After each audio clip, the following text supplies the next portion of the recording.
Hey everybody, happy Thursday Eve. It's not Thursday evening. Happy Thursday afternoon.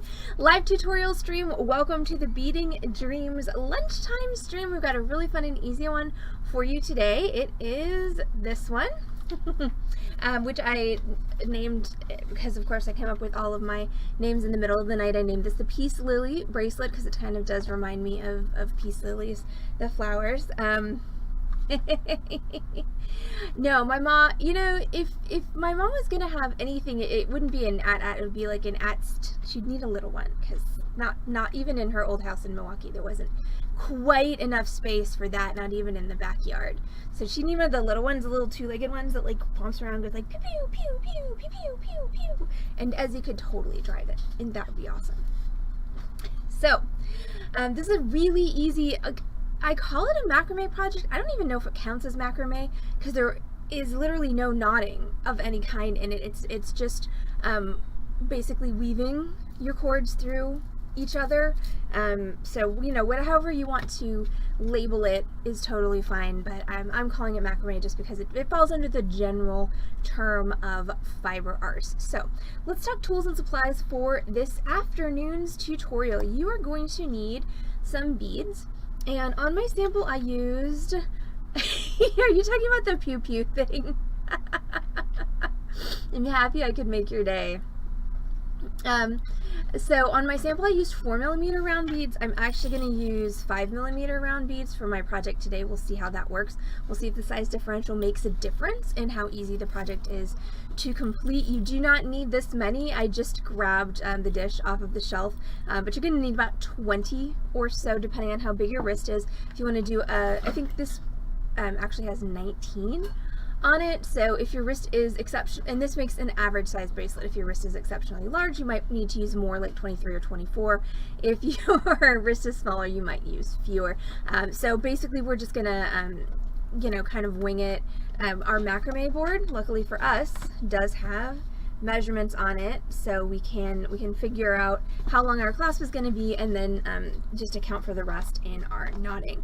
So in addition to beads, you're going to need two different types of cord. You're going to need one piece of skinny cord. This is 0.4mm knotting cord. Sorry, nobody really needs to see my mouse. So this is 0.4mm knotting cord. The main requirement for this particular project, for this particular cord, is it has to be able to fit twice through your beads. So whatever will fit doubled through your beads is totally workable. So I've got like I said, 0.4mm macrame cord or Chinese knotting cord. And then for my main cord, which is the one that you see, so you don't really see very much that 0.4mm, like you can see it just a little bit there. So it does peak. So it is definitely going to be to your benefit to pick a color that blends with your main cord, but it's not going to be the main design element. So for my main cord, I've got some satin mouse tail. This is about 2mm in thickness. You could totally use knotting cord for this as well. I like the mouse tail because it's shiny, and I like shiny things because I'm at least part magpie. You're going to need a twisted wire needle. If you don't happen to have a twisted wire needle, and this is the kind of needle that you would use if you're knotting with spool silk, you can just grab a piece of 26 or 28 gauge wire, like a 4 or 5 inch piece. You can actually make your own makeshift needle. You're going to need findings for the end of your piece, and how am I missing a finding? I swear I got all the findings I needed. And yet, I do not have all the findings I need. Okay, well, this is the same kind of findings group that I used last night in our tutorial to finish our leather. So you're gonna need a pair of cord ends. You're gonna need a clasp. We've got a lobster claw. You're gonna need 2 jump rings, and the one piece that I'm missing is a soldered ring. So I will, I think I have a silver one. It's shiny silver rather than gunmetal, but I'm just gonna use this one just so I don't have to get up and get a new one. So that's my little findings set. And then you are going to need a bead stopper. Is helpful but not necessary, but it is going to help our beads not fall off our cord while we're stringing them. and a scrap piece of cord. I made this cord a completely different color because it has, just so that it was very obvious that this has no place in the final design. This is literally just an aid for construction, so it can be any old scrap of cord that is lying around your work area. As far as tools go, you're going to probably want a macrame board.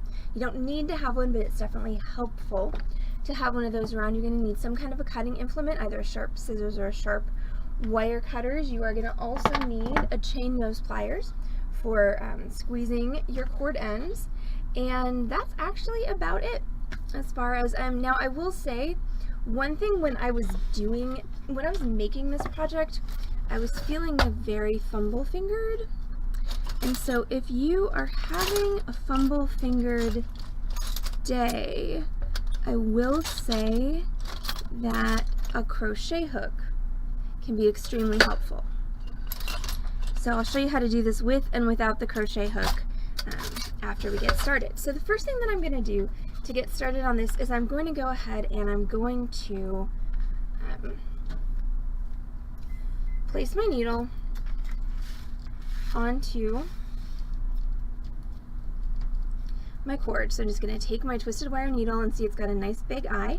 I'm going to thread the cord through that twisted wire needle, and then I'm going to take it all the way down so that my two ends are even, and that's where I'm going to clip my bead stopper. Now the reason I like a bead stopper better than a knot in this instance is because sometimes the holes in this beads are so big that they'll slip right over a knot. I don't think that's the case right here, but the bead stopper is just a kind of a more all-purpose sort of stop. And so then I'm going to string onto, and this is, once again, this is my skinny cord that I've doubled.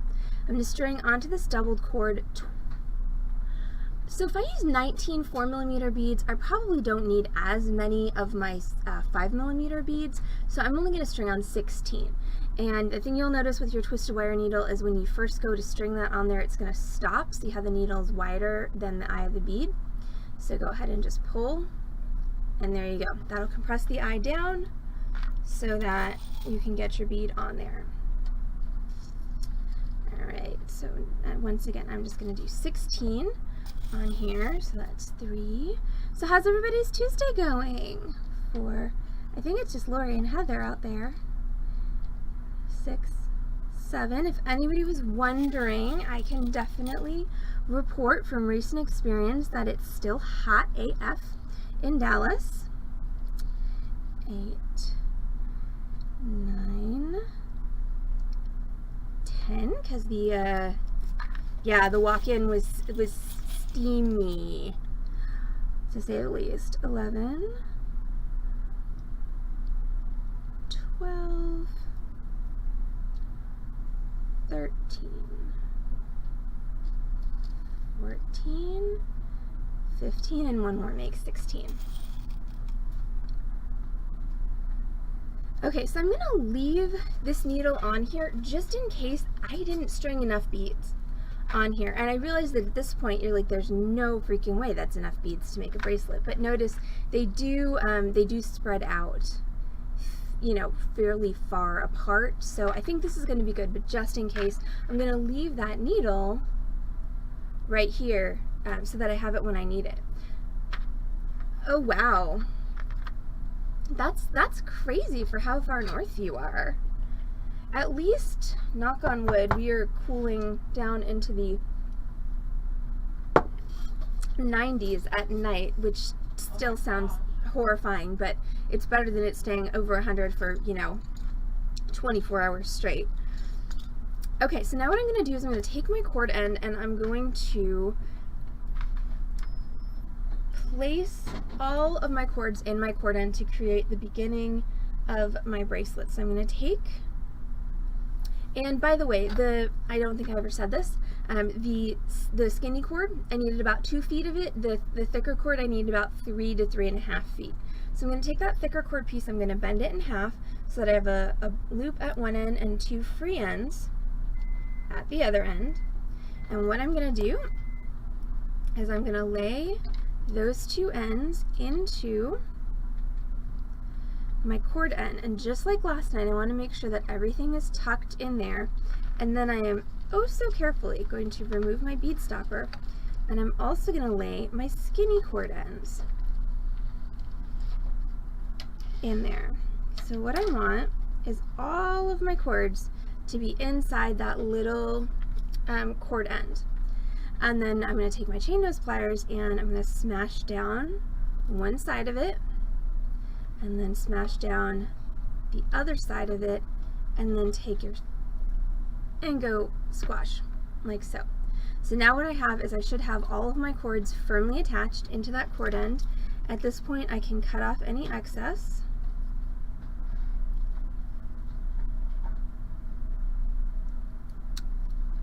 That's where a nice sharp scissors comes in handy. You don't need to burn this or anything because your cord is firmly held by that cord end. Okay, so now I'm going to set this up.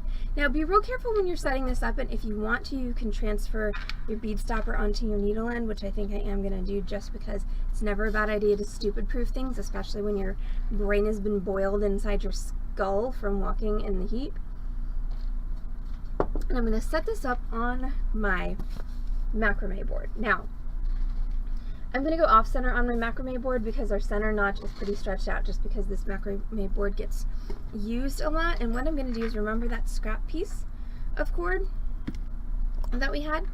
I'm just going to take that scrap piece of cord and I'm going to put it through the loop on my cord end, and I'm just going to bend it in half like so. So this is what's actually going to clip into my macrame board to hold everything, because if I try and clip this in there, I'm going to have a really weird start to my piece where I'm not going to be able to get a good beginning.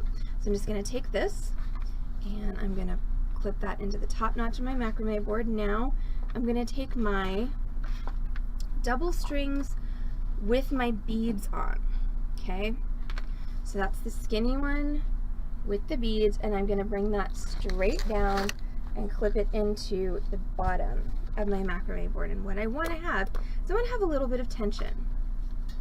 And then I'm going to set up my other two thick cords. So there's one on either side of my two thin cords. Okay, so that, now I'm ready to work. So my setup looks like this. So I've got my beaded cord down the center, I've got one of my thick cords on either side, and my center cord is nice and taut. Okay, so I'm going to start with one without a bead. The reason for this is if I try and shove a bead right up here, it's just going to pop to the bottom and it's going to look kind of awkward and ugly. So this is a really, really, really simple pattern, okay? All you're going to do is you're going to take your right hand cord through the center and under, so your right hand thick cord goes through the center and under your right hand thin cord, and then your left hand thick cord goes through the center and underneath your left hand thin cord. And then here is the trick to making this pattern, is what you're going to do is you're going to grab these and you're going to pull up to tighten. Don't pull down, because then you get this kind of weird twisty thing. You don't get that kind of a lily pattern that we want. So I'm going to do this one more time. I'm going to take, with no bead, I'm going to take my right one, around and through. So I'm going from the inside to the outside. My left one is going from the inside, under, to the outside, and then I'm going to pull up. And that's going to start giving me that peace lily pattern that I'm looking for. Now I'm going to slide up one bead to set right there. Then I'm going to do the same thing. So make sure you don't confuse these two cords, right? You want to keep the right one on the right side and the left one on the left side. So again, your right one goes, so it goes over that cord, through the center, and then under and all the way through. And then your left one goes over, through the center, and under, like so, and then pull up. Slide up another bead. So if you want to use the crochet hook, like I said, if you're feeling fumble fingered like I was the other day, what you can do is you can separate these with your fingernail. You can just bring that one over and then reach under with your crochet hook, grab it, and pull it through. And I did unfortunately find that it works best if you switch to your left hand for the left side. So you're going to just go over like so, and then just take your crochet hook under, grab, pull it through. And then once again, to get the look, you're going to pull these two and you're going to tighten up. So see how they're going, you know, completely almost vertical. That's how you get this pattern. Slide another bead. And then again, right one goes over. You can use your fingers or your crochet hook. For some reason the crochet hook's way easier for me. And then left.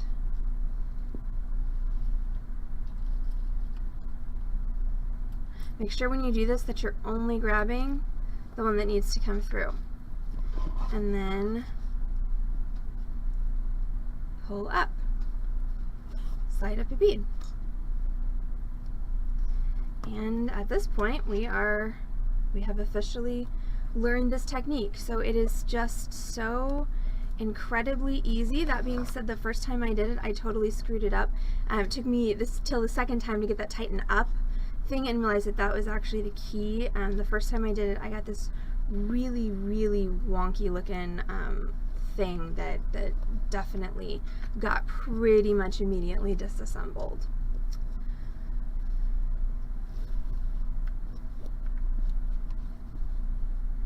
There you go, just like magic.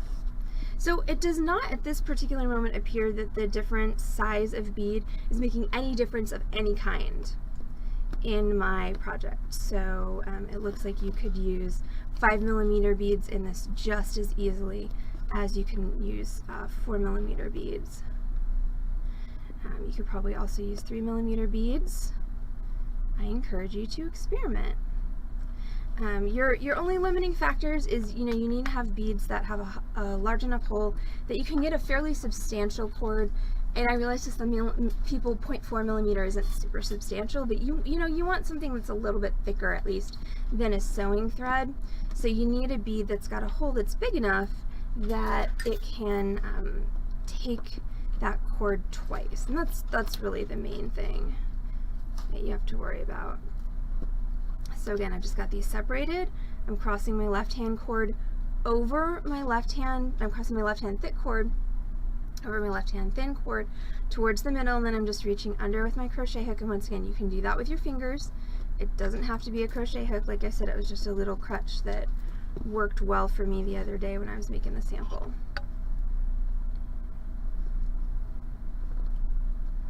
And then we're just going to continue.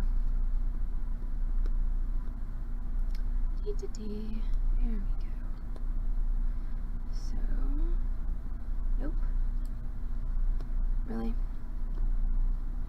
There you go.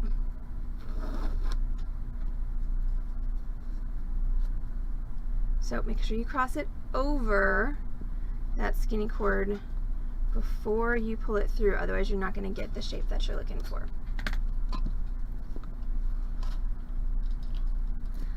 And make sure you push your next bead up right close to your previous bead. You probably saw just a second there, I had this weird space there.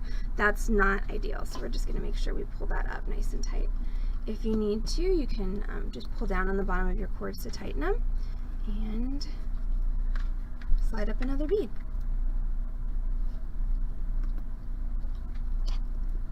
So like I said, I don't know if this even counts as macrame because there are no knots of any kind. It's just literally wrapping one cord around the other cord to get the desired look.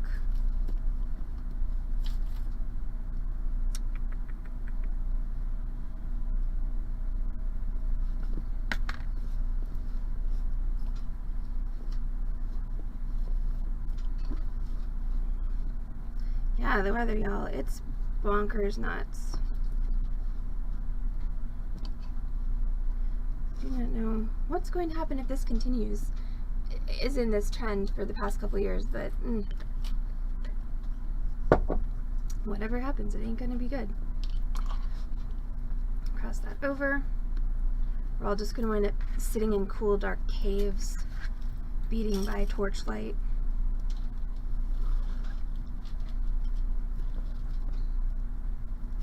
Which the Cool Dark Cave thing doesn't sound so bad. The Torchlight would be a bit of a trial. I have beaded by candlelight before. It's really not fun. It was easier when my eyes were about 20 years younger, that's for sure. I dated a guy, and he would always forget to pay his electric bill. This was many, many years ago, before you could put everything in the world on auto pay, and he would always forget to pay his electrical bill. And so I would be over there, and all of a sudden the power would just be like, doom, and everything would go off and be like, how's that again? doom. Cool. I'd be like, did you forget to pay the electric bill again? He's like, I think I did. He's like, woohoo, it's colonial times, bust out the candles.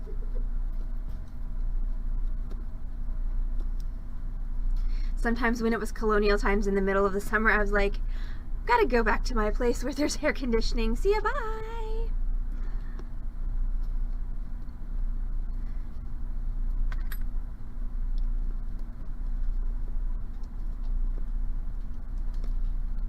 You missed me doing the pew pew noises earlier. Apparently I've been really into sound effects this stream.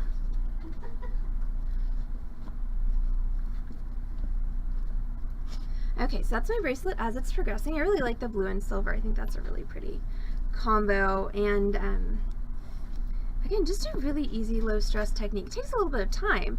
As you can see, I'm not progressing at like lightning speed on this, but at the same time, you know, I've got more than half of my bracelet done. And for anybody who's just joining us, the crochet hook is optional for this bracelet. It helped me the other day when I was feeling kind of fumble fingered, but you don't, if it confuses you, you don't have to use it. So once again, we're just going to cross the thick one on the right over the thin one on the right, and then reach under with either our crochet hook or our fingers. Grab that and then pull it through. And then you're going to do the same thing on the left. You're going to cross the thick cord on the left over the thin cord on the left, and then you're going to push or pull it through. Like so. Make sure you keep these two cords taut, otherwise you're not going to see how I'm kind of losing my little pattern. It's because I didn't keep those taut. So you want to make sure that you keep these cords really tightly in your macrame board. There we go. So that you can get that upward push that you need to make that shape.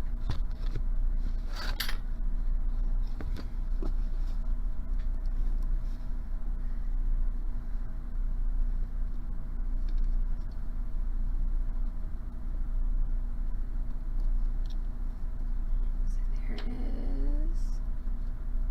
Really? There's my right side. Maybe? Haha. So there's my right side, and then here is my left side. And then once again, you want to pull these up.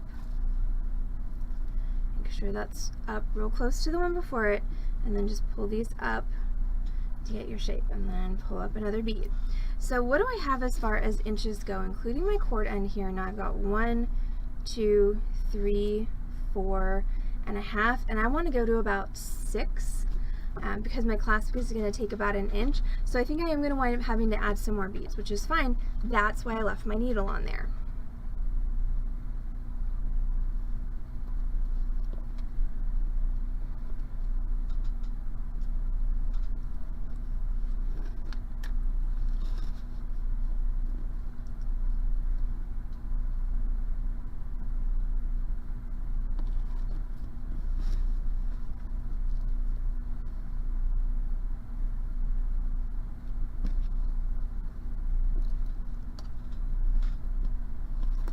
Next.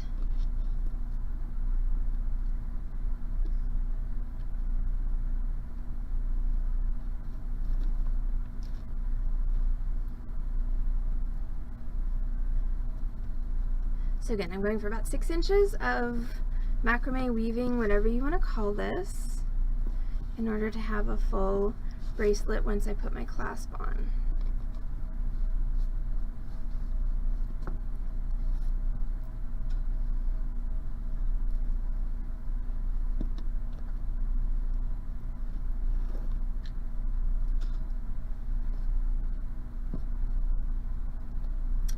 So tonight, while I'm finishing this up, tonight is Torch Thursday here on the Beading Dreams stream. So that means we are going to be doing a fabrication project this evening. We're going to be doing a ring. This is what I call the A-frame ring. So it's hard to tell from the photo because I swear to God, photographing rings is the bane of my existence. I just cannot do it well. But there's actually, it's a piece of sheet metal that's bent into a triangle and then comes up over the top. So it forms both the seat and the setting for an emerald cut stone. It's actually a really cool, modern looking ring. So that's going to be our Torch Thursday project tonight. Tomorrow is Freeform Friday. Don't really know what I'm going to be doing on Freeform Friday tomorrow, but I'll find something fun and exciting. I'm going to be doing it hopefully from Beading Dreams remote, so I will not be doing a torch project for Freeform. I do know that. And then Saturday is our magical, mystical, no solder band ring, where we will make a sterling silver band with a flush set stone in it, and we will not use torches or any type of solder. Alright, so where am I at? I've got 1, 2, 3, 5, oh, 6, really?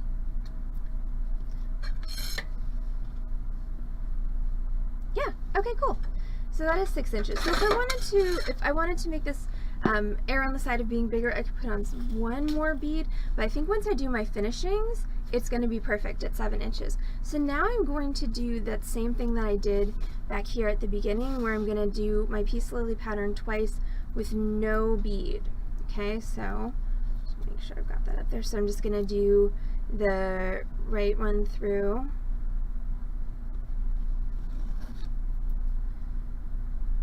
and the left one through.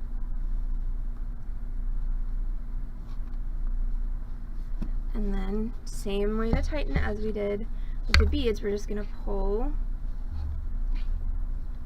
upwards like so, and then we're going to do one more. And it's harder to hold it when there's not a bead there. So if it gets squirrely on you, don't worry.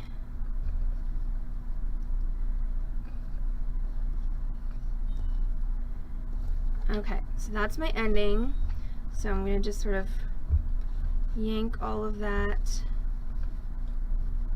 up like so, and then I'm going to bring it, no, I said up, and then bring it all down together and take it off of your macrame board. Okay, so that's my ending right there. So it brings it together nicely without popping your bead out the bottom. And then I'm going to find my other cord end, and I'm going to, as deftly as possible, get all of those cords into that cord end, ideally without destroying my pattern at the end here.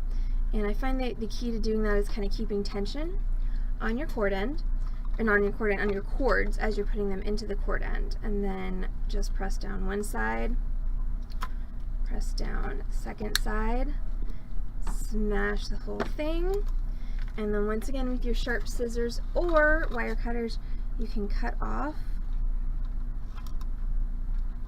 all of these extras. And your Peace Lily doesn't really have a front or a back. It looks the same from each side. So I'll tend to just kind of nominally decide that the top of it is where the flat parts of my cord ends are, and the back of it is where the folded part of my cord end is. But really there is no right nor wrong answer for that. And then we're just going to finish this off exactly like we did last night. So I'm going to grab my chain nose pliers, and I'm going to grab one of my jump rings. So a jump ring is a ring that is open, meaning it has an opening in it. So to open our jump ring, we're just going to grab next to that opening and twist it open like so to make an opening in the open ring. I'm going to take that opening, we're going to drop our bracelet onto it, and then we're going to drop our clasp onto it, and then we want to make sure that we close it up all the way. So what we don't want is we do not want any airspace in between the two sides of that ring. And then we're going to do the same on the other side with our jump ring and our soldered ring. Like I said, I thought I got a gunmetal soldered ring, but apparently I didn't. So I'm just gonna put a silver one on because I had one sitting right here. So you're gonna open it up, drop it onto your cord end, drop your soldered ring on there, and then close it back.